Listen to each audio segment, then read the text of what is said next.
Hi, good afternoon, Leine. Hi, how are you today? I'm great, thank you. How are you? Very good, very good. Thank you so much.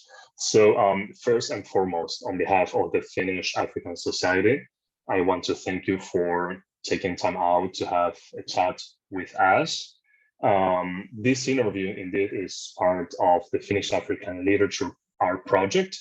This is an initiative of the Finnish-African Society, whose intention is to create awareness and promote African literary works, not only adult literature, but children's literature as well, from the African continent to the Helsinki residents and beyond. So, Leine, I have your book over here, this one, and I really liked it. Yeah, very, very nice. Can you tell us a little bit about yourself? So I'm from Cote d'Ivoire and Benin Republic. They're two countries in West Africa. So my mom is from Cote d'Ivoire. My dad is from Benin Republic. I was born in France, but I did live for a few years in Cote d'Ivoire before coming to the UK. And here in the UK, I'm a French teacher in a secondary school. I started in primary school, and then I went back to university and did my degree to be able to teach in secondary school. So that's been my journey a little bit. Interesting. Yeah. So you work in London and Yes. currently in a secondary school, okay, as a That's French teacher. Okay, interesting. And how's your experience as a Black woman, Francophone immigrant in London? When I first came, I struggled a little bit to find myself, my space. A lot of the people who were in my school when I first arrived were from the Caribbean. So they were Black, but we had different experiences. I struggled a little bit. And then as I got a little bit older, I got different friends from different places. And so my time in Cote d'Ivoire kind of helped me stay anchored and know who I was. So my identity didn't go all over the place. Okay. But yeah, I didn't find many people who had my story particularly. So people here were used to either you were an immigrant from the African continent and everything was pretty new to you, or you'd lived here, you were born here, you'd lived here your whole life, but no one like me who had been to two different continents actually already. Yeah. And so I was used to Europe and the systems in Europe, but I was also, just coming from Africa. So the experience was very different. People didn't really know how to handle me. I didn't know how to relate to them. But I'm glad to say that, I found my feet and it helps me see the world, in different ways, I think, this experience. So as a Black woman living in London at the moment, I'm pretty unique, I think. My experiences make me pretty unique, but it allows me to see, things very differently. And I enjoy that. I like that. Okay. All right. Nice. So tell us a little bit about the giraffe's eggs. So Giraffe's Eggs, I wrote it because I really like African folktales. I really like them. Sometimes they're very funny. Sometimes the moral of the story make you stop and think. And I wanted to write a children's book, but I wanted a children's book that had a strong moral to the story, and a moral that that we all know, but we don't talk about that much anymore. So the moral of the story really is, be happy with what you have, but most importantly, be grateful for what other people have and be okay with it. So Giraffe's best friend has eggs. She wants eggs and she goes all over the place just to get some eggs without realizing that it's okay. It's okay for her best friend to have eggs and for her not to have eggs. It's okay to be different. It's okay to appreciate what others have, even if you don't have it. So I wanted that moral of the story. So I just used the genre that I knew, African folktale, and that was it. Interesting. And how do kids react when, you have, giraffe's eggs? Like, the first thing it's they funny. say, I mean, for adults, for us, it's funny, but probably for them, it's natural. Well, the first thing I get is, depending on their level of confidence and depending on how well they know me. So it's either, Auntie Leine, giraffes don't lay eggs, as if you made a big mistake, go and fix it. Or, if they're my students or anything, like, Miss, do you realize that giraffes, they're mammals, they don't lay eggs, so they're a little bit more, cautious, but they're trying to let me know.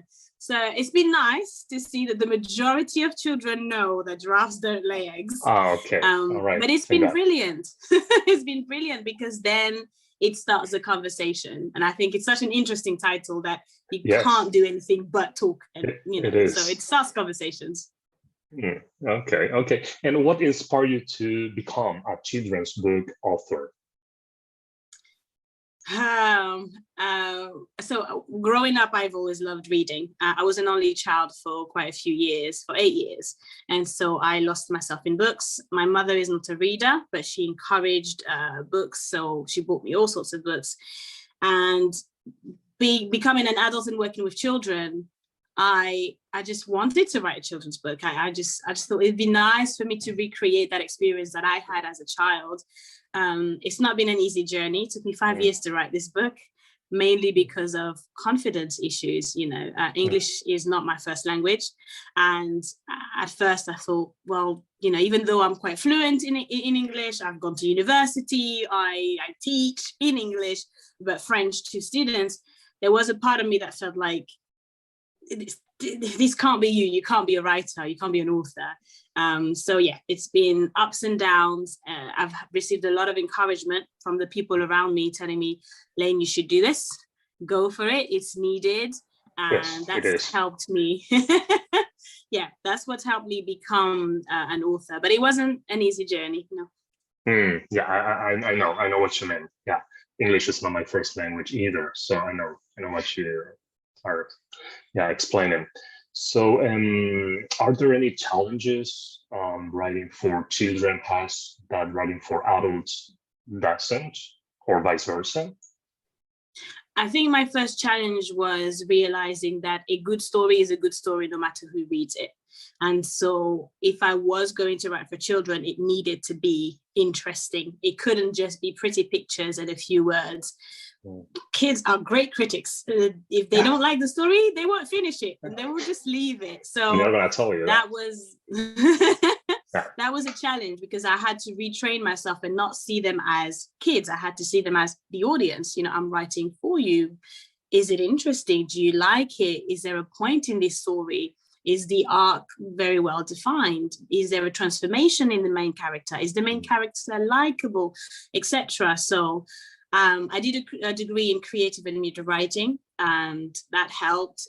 There was a section that was, writing for children and debunking some of the misconceptions that we have that, boys don't read, for example, or that girls only like fairy tales, things like that. So I had to do a bit of training. And it is challenging to write for children because there is a temptation to dumb down the book. But you also can't make it so difficult and complex that they lose themselves. So you have to find the right balance. It can be challenging. Yeah. Okay. And what's your connection or experience with war poetry or spoken word poetry, if there's any? Okay, this is a very good question.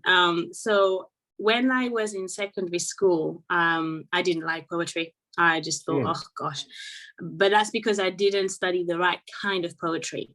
When we moved to the subject of love and loss and war poetry, I fell in love with poetry. I just found it so real. I found it so vivid, and it was sad, but it was also very artistic. So I fell in love with war poetry, and that actually started my writing journey a little bit, because I started writing poetry for myself, but it wasn't, as I call it, pink poetry. It was poetry that was real, that was raw, that was telling stories. So yeah, my storytelling journey actually started with poetry, and specifically war poetry. I'm forever grateful to my English teachers who, I think they made those poems come alive, telling us about the context. First, most of the war poems we studied were World War I poems, about World War I, World War II, and so giving us the historical aspect of it and the biographies of the people who wrote these poems. It was fantastic for me. Wow. So, and now changing a little bit the topic. What is one of the misinterpretations or untruth about Africa when you are in class? Oh, well, the first one is that Africa is a very big landmass, and it's, this very big country, really. That is mostly flora and fauna, and then you have some people there, spread out everywhere. That it's hugely underdeveloped, that it's rife with poverty and natural disasters and backward mindsets and practices. And so it's the first thing that jumps at you when people think Africa. And then I think the second thing is also that the people who come from Africa, the only reason that they can speak very well or write well or are talented in any sphere, whether business or medicine or whatever, is because they've emigrated. So they weren't born that way.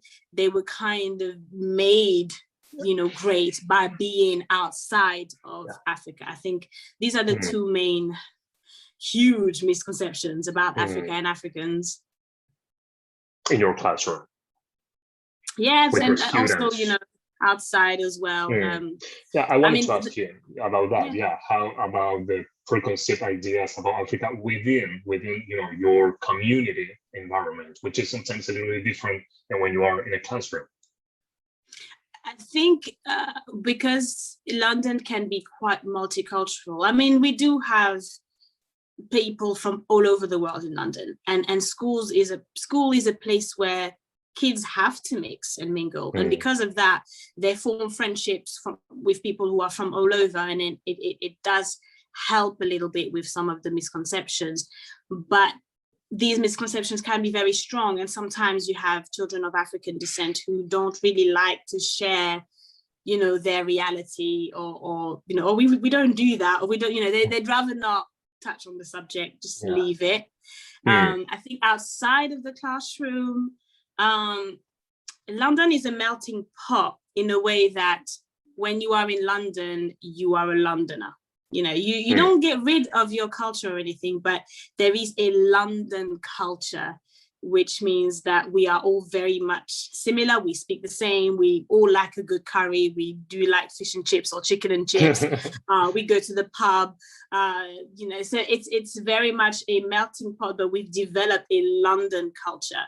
So I don't know if that's for better or worse, but that's kind of, it doesn't address any misconceptions or stereotypes or anything as much, because we're all the same, essentially. And what about outside, when you go to other cities, out of London, when you don't have that melting pot that you have just mentioned? I think you will always find people who are very close-minded, so I won't focus on them. I think the majority of people I've met outside of London are very polite. I think English people are very polite, so they will ask questions, and you can tell that it's because they know nothing about your culture and your background, and it can sometimes make you think, oh gosh, cringe. But there is a sense of you're different, you're exotic, tell me more about orientalism always. And you get the questions. You get do you speak African, or can I touch your hair, or did you live in houses, what do you think of London? You do get the very silly questions. Some of it is total ignorance and go and read a book. And some of it you're like, okay, I see that you're trying to learn more, but you need to speak to somebody from that background, otherwise you won't be able to go further in your quest of learning more.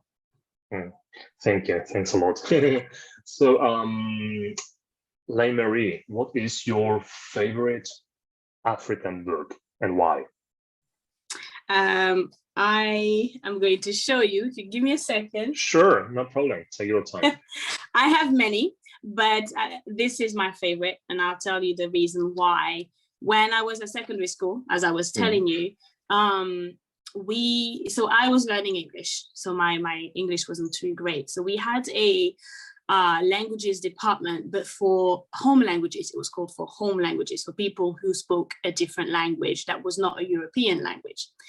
And it was called the Polyglot Club, but I didn't know what polyglot was at the time. And that was in France, wasn't it? No, sorry, so, here in the UK, when I arrived in the UK. Oh, okay, sorry. Yeah, that's okay. And they had a huge library in there.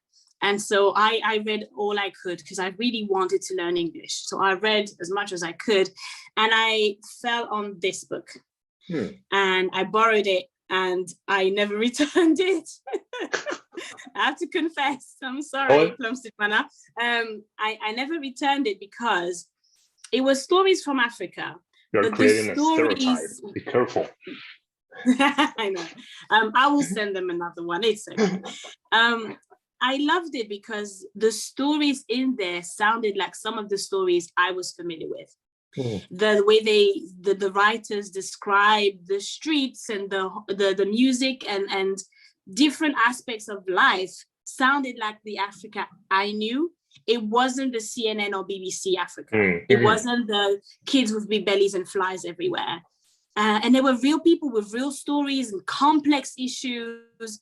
And I loved it so much. I loved it absolutely. And it was from stories from all over Africa, whether north, south, east, everywhere. So I got to learn a few words and a few cultures and customs from different countries that I'd only heard about, South Africa or Zimbabwe, Djibouti. And so this is my favorite. I have many, many books that I love, but this has to be my absolute favorite book of all time. Yeah. Okay. Short stories from Africa. Interesting. So it is true that we don't have over here different kids, different children, but we have different animals. Okay.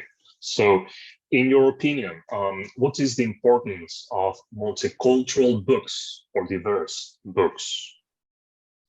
I see it as mirrors and windows. I've heard that term before, and I loved it, and it explains exactly why we need multicultural books. Mirrors are those books where children can see themselves, and therefore they see themselves represented. They feel valued. I exist. I'm real. This person looks like me. It's very encouraging to see yourself represented. And windows are more like texts and books that allow you to see into somebody else's experience. And it does two things. Number one, it makes you see that actually people are people, because the majority of the time you can identify with that person, even if they're very different from you. You can identify the fact that they're sad because of this, they're happy because of this. It makes them human. The moment you make people who are different from you human, that's when you can have tolerance and acceptance, multiculturalism, etc. That's when you can get rid of stereotypes, etc., etc. So that's the first thing it does when you have windows. And the second thing is to be able to place yourself in the world as a global citizen. I may be from America, I may be from France, I may be from Spain or the UK or whatever, but we are all part of this world, and there's just so much out there. There's Japanese folk tales, there's Ivorian folk tales, there's Indian folk tales. And I think those multicultural books giving us mirrors and windows is just it's the best gift we can give our children, to allow them to see that we are more alike than unalike. And there is beauty outside of our four walls. Engage with people, talk to people. Humans are humans, even if they're different and they believe differently or look differently. So I think it's very important. I don't think it's easy to find multicultural books unless you're very intentional about it, but I think it's important. Yeah, actually, I was going to ask you that if you are able to find this sort of books in the UK, or you just need to go to Amazon, like I did.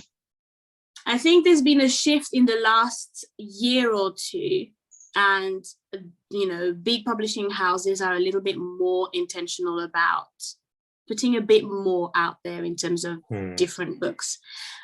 Before then, it was very hard to either get published or find these books.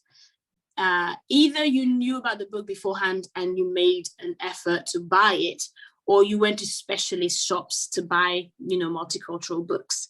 I don't think you could just walk into a place and find a plethora of books from different authors. But I think things are changing slowly, and that's partly because of the events that have happened in America and the Black Lives Matter movement, but also because of self-publishing. A lot of people like me are, being a bit more confident and a bit bolder and deciding, right, if I can't see the books that I would like my students or my children to read, I will write it.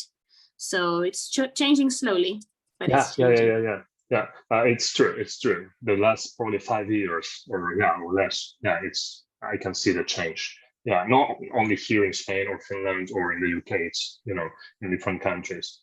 So, Leine, thank you so much. It was a pleasure to share this afternoon with you. So I hope I see another one, the second part. Okay, so let's see. So thank you so much, and have a great day. All right, thank you very much. Thank you, thanks a lot.